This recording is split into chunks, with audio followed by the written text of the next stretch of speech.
escuchan. Quisiéramos pues compartir con ustedes también este momento de la palabra del Señor.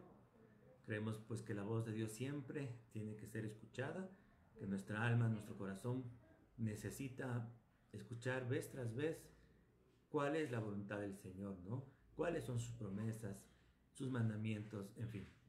Por eso este momento es muy importante. Y vamos a tener hoy en Primera de Samuel capítulo 7, verso 12, el inicio de este mensaje. ¿Sí? Quiero que busquen ese texto y lo tengan ahí listo. Dice así: tomó luego Samuel una piedra y la puso entre Mizpa y Sen, y le puso por nombre Ebenezer, diciendo: hasta aquí nos ayudó el Señor. ¿Sí? Ebenezer quiere decir roca de ayuda. Bueno, es común, ¿no es cierto?, que a lo largo de la historia todos los pueblos construyen monumentos, ¿sí? Monumentos que son recordatorios, por lo general de hazañas, de victorias, de hechos muy importantes, ¿no?, que marcaron la historia de una nación. Aquí mismo en nuestro país podemos encontrar algunos monumentos, ¿no? Por ejemplo, el monumento a los héroes de la guerra del Cenepa, ¿ya? El monumento a la batalla de Tarqui, el monumento a la batalla de Pichincha, en fin, ¿no? Todos son levantados con el propósito de tener una memoria, de no olvidar, ¿no es cierto?, esas grandes batallas y a quienes lograron esa batalla, esos héroes, ¿cierto?, que con valor, con sacrificio, ofrendaron hasta su vida para que hoy nuestro país goce de libertad. Bueno, y a lo largo de la historia del pueblo de Dios, también libraron justamente muchas batallas y obtuvieron victorias, ¿ya? Y edificaron monumentos. Uno de estos es el que aquí acabamos de leer, en 1 Samuel 7:12, ¿no? Después de una gran victoria, Samuel levantó esta piedra que la puso por nombre Ebenezer, que significa roca de ayuda, ¿sí? Representando a Dios en una roca, ¿no es cierto?, por el hecho de que la roca nos habla de algo que es inconmovible, ¿no?, que es poderoso, ¿ya? Entonces, esta historia de Ebenezer, ¿sí?, tiene un trasfondo, ¿sí?, que empieza de una forma negativa, ¿no?, porque el pueblo de Dios se hallaba en un descalabro moral y espiritual, que tuvieron una derrota, pero luego supieron ellos hallar al Señor y justamente hallarlo como su roca de ayuda. Vamos a estar escuchando en esta mañana este relato que empieza en el capítulo 2 de Primera de Samuel, ¿ya? Entonces, vamos a ver que para que podamos experimentar a Dios como nuestra roca de ayuda, son necesarias tres cosas. La primera de ellas es volvernos a Dios. Y vamos a ver que justamente eso era lo que les hacía falta. Como les dije hace un momento, la historia no comienza con algo bueno, ¿ya? ¿Cómo estaba el pueblo de Israel en aquel entonces? ¿Cómo estaba su relación con Dios?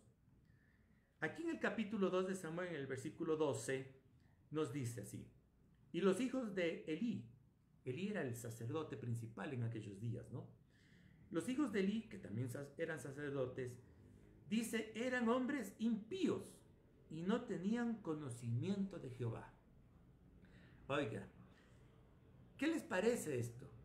Que la cabeza espiritual del pueblo de Israel sean denominados como hombres impíos, que no tienen conocimiento de Dios. Eran los sacerdotes de aquel entonces, aquellos que tenían que cumplir justamente con su labor, que era conocer a Dios, adorar al Señor y enseñar al pueblo acerca de la palabra de Dios. Más bien ellos son denominados aquí como hombres impíos que no tenían conocimiento de Dios. Si la cabeza espiritual se hallaba así, pregunto, ¿cómo se hallaba el resto del pueblo? ¿Ya? ¿Qué era lo que hacían estos hombres, estos sacerdotes, no? Bueno, no les voy a leer, pero desde el verso 13 en adelante nos dice que prácticamente ellos lo que hacían era robar de las ofrendas del pueblo. Cuando todo ese pueblo se acercaba al tabernáculo a rendir el culto al Señor y llevaban sus ofrendas, sus sacrificios. Estos agarraban de aquello para su deleite, ¿no? Robaban literalmente, menospreciando así las ofrendas del Señor. Y no solamente eso, en el verso 22 nos dice que además de eso, dormían con las mujeres que velaban en las puertas del tabernáculo. Es decir, fornicaban en la misma casa de Dios. Entonces, claro, razón dice aquí que eran hombres impíos. ¿Ya? Ahora, el sacerdote, el principal, Elí, él no supo corregir a sus hijos que hacían estas cosas que les menciono, ¿no? Algún momento les habló, ¿no? Y les leo las palabras que les dijo en el verso 23. Y les dijo así: ¿por qué hacéis cosas semejantes? O sea, esto que fornicaban y robaban de las ofrendas, ¿no? ¿Por qué hacéis cosas semejantes? Porque yo oigo de todo este pueblo vuestros malos procederes. No, hijos míos, porque no es buena fama la que yo oigo, pues hacéis pecar al pueblo de Jehová. Si pecare el hombre contra el hombre, los jueces le juzgarán. Pero si alguno pecare contra Dios, ¿quién rogará por él? Pero ellos, dicen, no oyeron la voz de su padre, porque Dios ya había resuelto hacerlos morir. Aquí dijo algo muy sabio Elí: el que pecare contra Dios, Dios mismo le juzgará. ¿Ya? Sin embargo, Elí no pasó más allá de las palabras. Si bien es cierto, fueron correctas las reprensiones, pero no fue más allá en quitarles del sacerdocio por lo que hacían. Y los toleró ahí. ¿Cuál fue la consecuencia? Que trajeron mucho tropiezo al pueblo de Israel. También nos dice que en el capítulo 3 de 1 Samuel, verso 1, que la palabra de Dios escaseaba en aquellos días. No había visión con frecuencia. Entonces, es que la labor de los sacerdotes era enseñar la palabra de Dios. Y en aquella comunión que debían estar con Dios, recibir visión, revelación y compartir al pueblo. Pero no tenían eso justamente, y escaseaba la palabra. Entonces la consecuencia es que el pueblo de Dios no era alimentado con la palabra de Dios. Entonces, ¿hacia dónde se encaminaba todo eso? A que el pueblo comience a flaquear en su fe, en el conocimiento de Dios, y ellos también apartarse de Dios. Tal es así que en el capítulo 7, en el versículo 3, dice lo siguiente: mire, y habló Samuel a toda la casa de Israel, diciendo: si de todo vuestro corazón os volvéis a Jehová, quitad los dioses ajenos y a Astarot de entre vosotros. ¿Qué es lo que sucedió? Que el pueblo entonces había adoptado la adoración a un dios falso. Es decir, definitivamente el pueblo se había alejado de Dios y estaba terminando pues con una falsa adoración a un falso Dios, ¿no? Mire, entonces todo esto que les comento, ¿no?, es la descripción de un descalabro moral y espiritual que el pueblo de Israel estaba experimentando en aquellos días. Muy mal. Y ahora, para reflexionar, porque esto a nosotros se nos ha dejado como ejemplo, digamos, ¿cómo estamos nosotros? Pongámonos nuestra mano al corazón, ¿no es cierto? Y pensemos si a lo mejor también estamos en una situación mala delante del Señor. ¿Cómo Dios juzgó toda esta situación? Porque es lo que importa, es decir, cómo Dios mira y juzga. Les voy a leer cómo el Señor habló sobre todas estas cosas que estaban aconteciendo.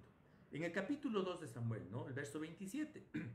Y vino un varón de Dios a Elí y le dijo: así ha dicho Jehová, ¿no me manifesté yo claramente a la casa de tu padre cuando estaban en Egipto, en casa de Faraón?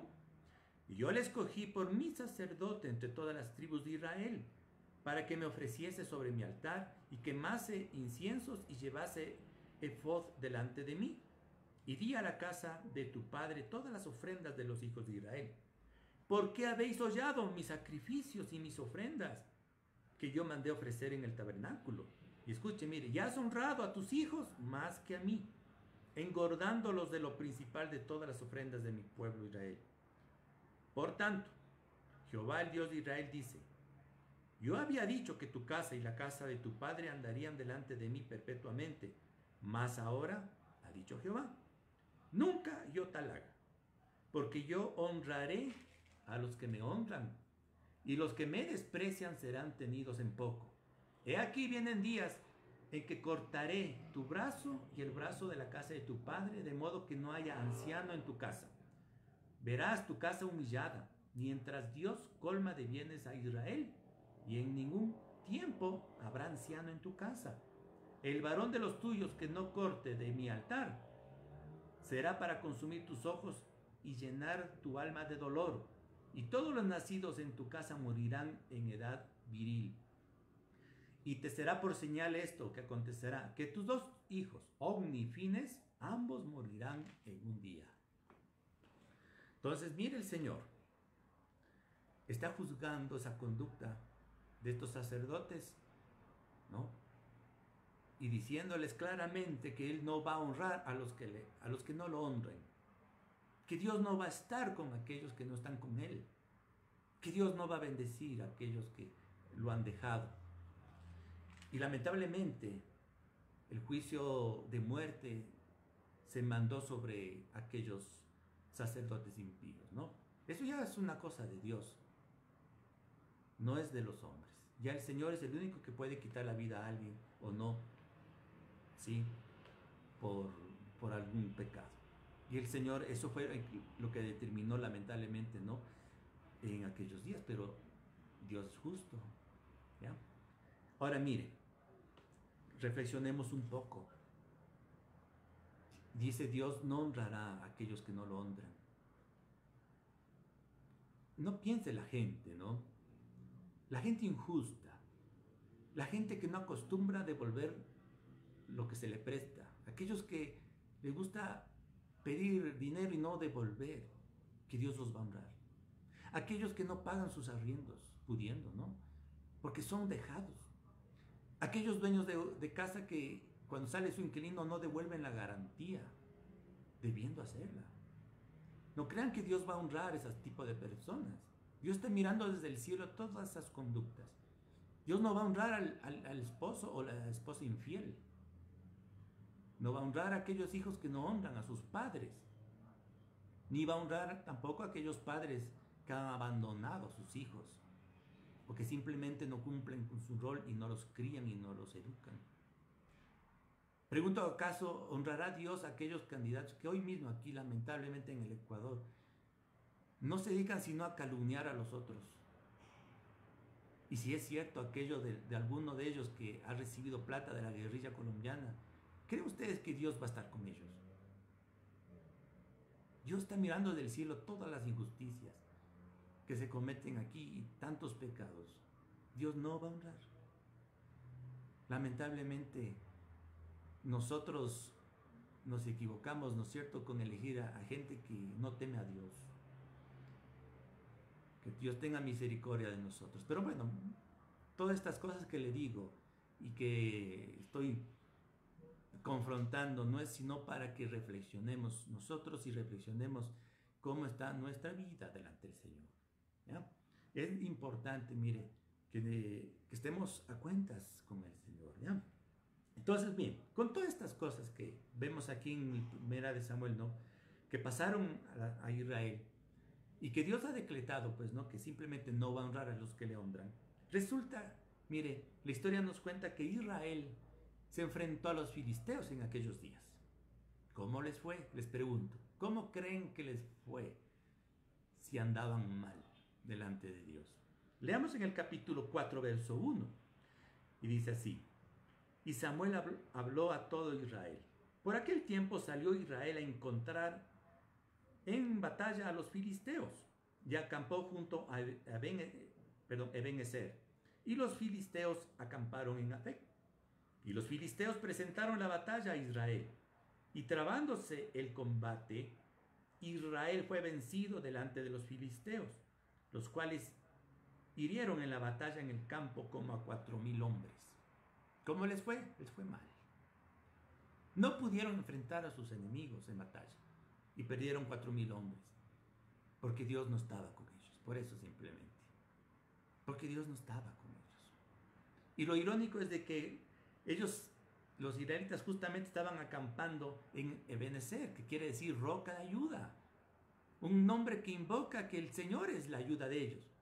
Y no estuvo la ayuda de ellos, de Dios ahí con ellos. ¿Ya? Y la cosa es que les fue de mal en peor.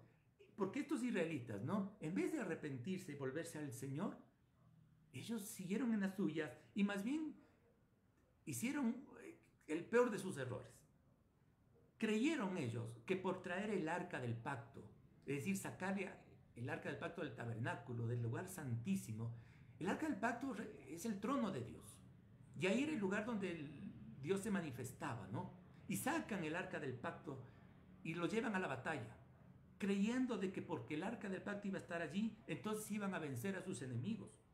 Y nos dice en el versículo 6 del capítulo 4, ¿no? Que cuando los filisteos oyeron la voz de júbilo de los israelitas, ¿no? Que estaban contentos, ya que el arca del pacto había llegado, ¿ya? Los filisteos, dice, tuvieron miedo, porque decían, ha venido Dios al campamento, y dijeron, ay de nosotros, pues antes no era así. Ay de nosotros, ¿quién nos librará de la mano de los dioses poderosos? Porque ellos sabían que Dios muchas veces había peleado la batalla por Israel. Es más, hasta había derrotado al imperio de Egipto. Porque Dios peleó por los israelitas. Entonces, claro, los filisteos estuvieron con temor. Sin embargo, fueron de todas maneras a la batalla, ¿no? Y dice en el verso 10, pelearon pues los filisteos e Israel fue vencido. Y huyeron cada cual a sus tiendas. Y fue hecha una gran mortandad, pues cayeron de Israel 30,000 hombres. Es decir, que les fue de mal en peor. Antes perdieron 4,000. Y después, en la segunda batalla, perdieron 30,000 hombres. Dios no estaba con ellos. Dios cuidó su arca, por supuesto, ¿no? La historia luego nos cuenta ahí cómo, qué nomás hizo, pero la gente murió, los soldados murieron 30,000. Y los sacerdotes omnifines, que eran los sacerdotes impíos que hablaba hace un momento, fueron muertos también, dice en el verso 11, en aquel día, ¿no? Fueron muertos en ambos, trayendo así el juicio que Dios había hablado sobre ellos. Y el arca fue robada por los filisteos y fue llevada hacia el templo de Dagón, ¿no? Como le decía, bueno, eso es otra historia luego. Ahora bien, mis hermanos, con todo este descalabro, ¿no es cierto?, que el pueblo de Israel está experimentando, como le decía, un descalabro moral y espiritual, desde la cabeza, desde los sacerdotes impíos, abandonaron al Señor, adoptaron dioses falsos como Astarot, y bueno, y perdieron en la batalla. Entonces perdieron ya 2 batallas. ¿Qué fue lo que pasó? Ahí fue cuando el profeta Samuel, un fiel profeta de Dios y también que cumplió el rol de sacerdote, él levantó la voz en nombre del Señor y supo volverlos, hacer que el corazón de este pueblo se vuelva en arrepentimiento. Primera cosa que debe haber, como le decía, primera condición para que experimentemos a Dios como nuestra roca de ayuda, es que nos volvamos a Dios. Vamos a leer en el capítulo 7, verso 3. Dice así: habló Samuel a toda la casa de Israel diciendo: si de todo vuestro corazón os volvéis a Jehová, quitad los dioses ajenos y a Astarot de entre vosotros, y preparad vuestro corazón a Jehová, y solo a él servid, y os librará de la mano de los filisteos. Está clarito. ¿Quieres que Dios te libre de tus enemigos? ¿Quieres que Dios te ayude, que Dios te bendiga? Dice, prepara tu corazón para Dios, vuélvete a Él y sírvelo a Él. Esas son las palabras de Samuel. Palabras que se repiten a lo largo de toda la Biblia.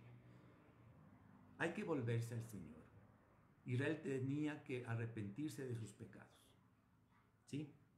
Tenía que quitar esa idolatría. Pero dice, vuélvete de todo tu corazón. Y eso quiero yo advertir algo. Porque hay personas que solo cuando están en algún problema se vuelven a Dios. Y luego cuando ya están a salvo, otra vez abandonan al Señor. Aquí la cosa y el secreto es volverse de corazón a Dios. Amarle a Dios. Amarás a Dios, dice el primer y gran mandamiento, ¿no? Amarás a Dios por sobre todas las cosas y a tu prójimo como a ti mismo. Amar a Dios, ¿no? Implica entonces volverse de corazón. Implica buscarle a Él. ¿Y cómo se busca a Dios? Se busca a través de la oración. Se busca cuando leemos la Biblia. Se busca cuando vamos a la iglesia y le rendimos culto.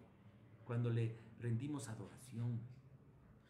Esas tres cosas que menciono son medios, ¿no es cierto?, por los cuales una persona busca a Dios.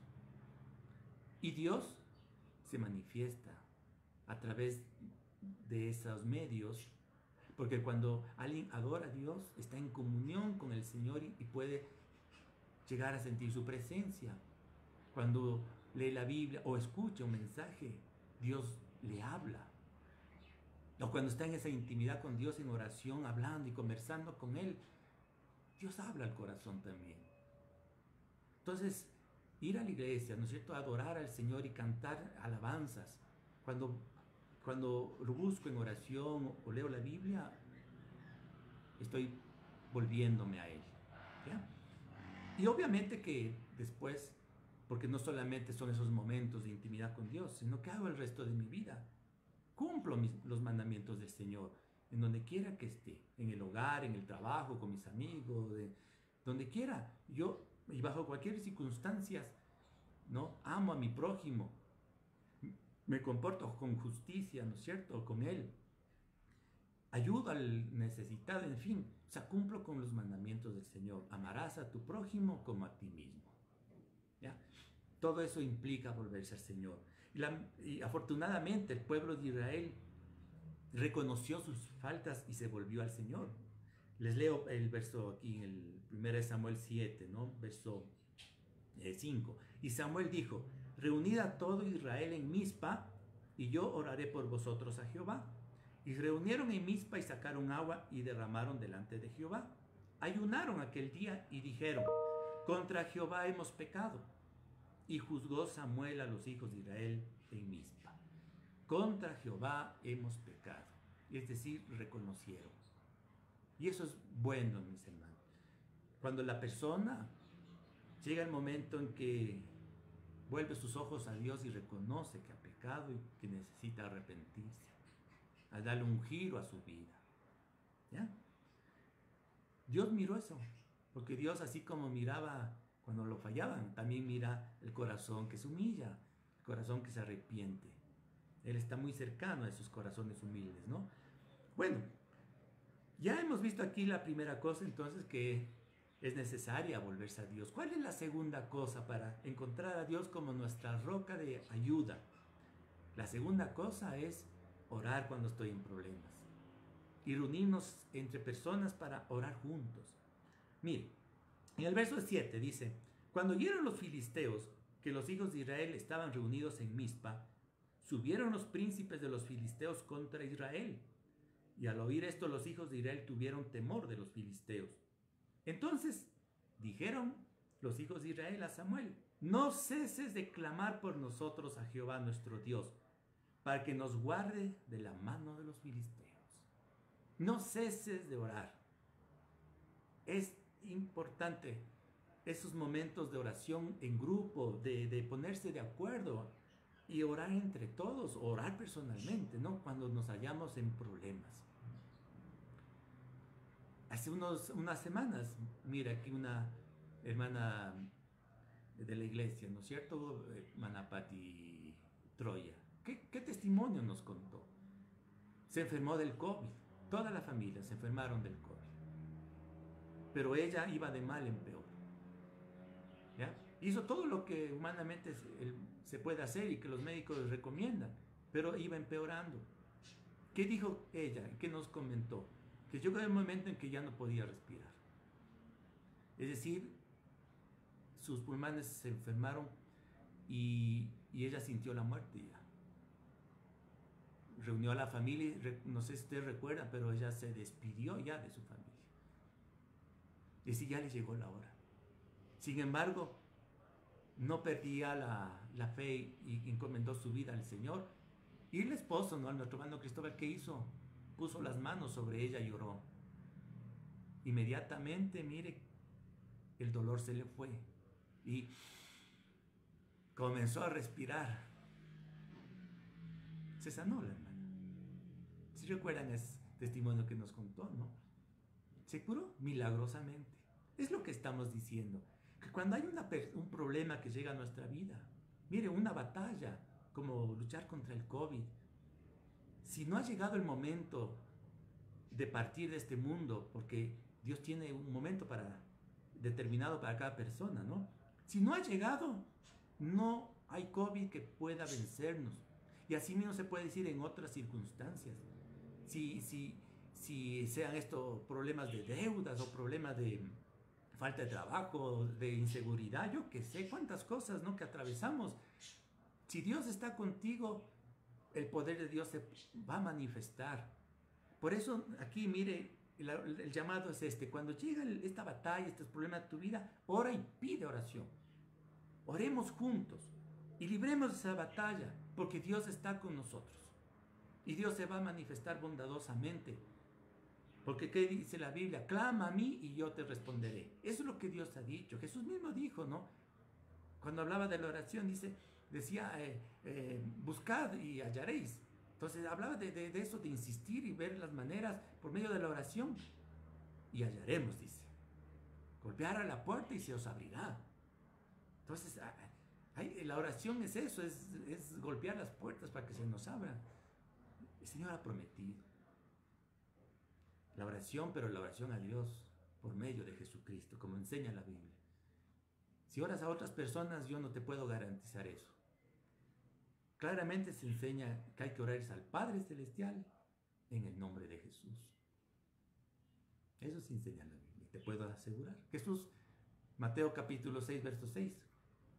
Cuando ores, enciérrate en tu cuarto y ora a tu Padre que está en lo secreto. Y tu Padre que te ve en lo secreto te recompensará en público. Eso es lo que enseña la Biblia.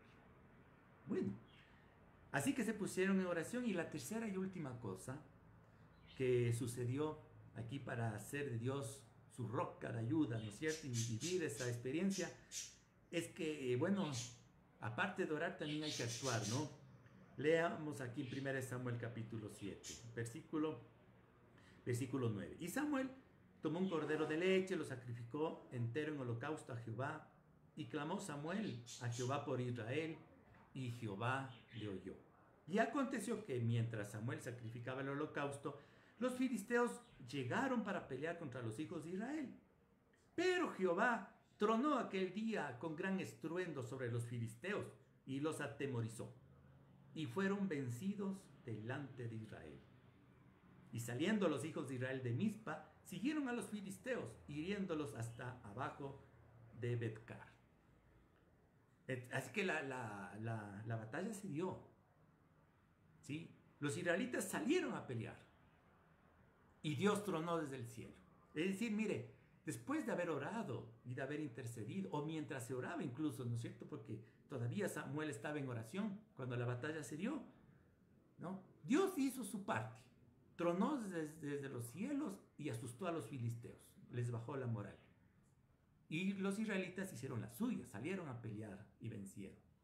Quiero decirles entonces, hermanos, que en esta de la tercera cosa es que no solamente debemos orar y quedarnos sentados esperando a que Dios haga, sino que hagamos lo que debemos hacer. Si alguien clama que Dios lo ayude a salir de sus deudas, estoy seguro que Dios le va a ayudar. Pero no se va a quedar sentado ahí esperando que le caiga el dinero del cielo, ¿no es cierto? Tiene que salir a trabajar. Dios abrirá puertas y le dará un trabajo lo suficientemente bien remunerado para pagar sus deudas. Y si pide por salud, haga lo que el médico le ha dicho que tiene que hacer y cuidarse y todo aquello. Pero Dios hará su parte también para sanar su cuerpo y darle el vigor que necesita. Entonces van de la mano, ¿no? Dios haciendo la suya, haciendo más allá de lo que las fuerzas humanas pueden hacer, pero hagamos con responsabilidad lo que nos toca a nosotros. Esas tres cosas fueron necesarias entonces que se unan. Una, volverse a Dios en arrepentimiento y buscarlo. ¿Ya? Segunda cosa, orar cuando llegue el problema y pedir oración al resto, es decir, unirse en oración. Y tercero, salir a la batalla. Las tres cosas fueron necesarias. Dios hizo su parte, peleó por ellos y los israelitas tuvieron una gran victoria. Por eso entonces en el verso 12, ¿no? Tomó Samuel una roca, una piedra, ¿no? Y le puso por nombre Ebenezer, diciendo, hasta aquí nos ayudó Jehová.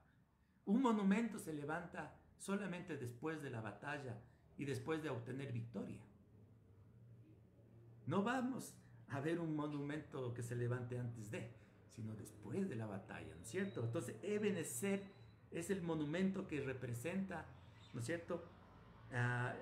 Esa lucha, una lucha que la ganaron los israelitas, no solo en el campo de la batalla, sino que la ganaron cuando ellos se volvieron a Dios. Ahí, en ese momento que ellos se volvieron al Señor, yo digo, la batalla y la victoria ya se dio. El resto ya fue consecuencia nomás. Entonces la primera cosa, ¿no es cierto? Para tener esos Ebenezer en nuestras vidas, esas rocas de ayuda, o esa experiencia de hacer de Dios nuestra roca de ayuda, es volvernos a Él. Y luego, pues, como se ha dicho, orar y actuar, ¿no? Así que les invito para que las personas que han oído este mensaje, que quizás en la primera parte de él que les instaba a que se arrepientan, reflexione bien, porque si no se ha vuelto al Señor, las cosas quizás vayan de mal en peor, ¿no? Más bien yo les invito para que se acerque al Señor, ahí en la intimidad de su hogar, a solas con el Señor, se ponga a cuentas, le confiese, ¿no? Se humille ante Él y haga la firme decisión de aquí en adelante de caminar con el Señor y guardar sus mandamientos, ¿ya? Si es que ustedes de aquellas personas que, bueno, están a cuentas con el Señor, en buena hora, pero les invito a que sigan buscando del Señor y que nunca decaigan, que sigan buscando, llorando al Señor las veces que sean necesarias, y Dios nos va a ayudar. Bien, que Dios bendiga. Y para aquellos que están mirándonos por Facebook, pues me despido de ustedes, deseando que haya muchas bendiciones en esta semana, ¿no?